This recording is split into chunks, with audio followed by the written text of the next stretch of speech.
This blood marks the spot where police found 24-year-old Jacoby Walker of Shreveport after he was shot. But Walker wasn't the only victim in Friday morning's shooting at the corner of Pierre and Abbey Streets in Shreveport. Police say a second victim died right here in the street after being shot 3 times. When Allendale local Gerald Williams heard about the death, he didn't know who the victims were and thought one might be his son, who's been missing for a few days. So I just woke up and ran up here, hoping it wasn't him, and it's not. Instead, the deceased is 44-year-old Terry Goldston.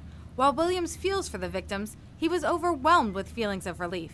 Like I said, as long as it wasn't my son, I'm good. When the officer who knows Williams told him his son wasn't a victim, she also told him some information about the victim. She said it was 2 homicides, cross-dressers. But police aren't yet labeling this a hate crime. With any investigation, you start with the preliminary facts and evidence that you gather, and you follow that evidence where it leads you. If it turns out to be a crime, whether it's a hate crime or robbery, whatever it entails, we gather this information as the investigation goes forward. And at the moment, police are leaning toward robbery as the motive. Walker is expected to survive his injuries, and police are hopeful he'll be able to provide some insight. In Shreveport, Annie Anderson, Fox 33 News, Arklatex. Hey, thank you. You got me coffee.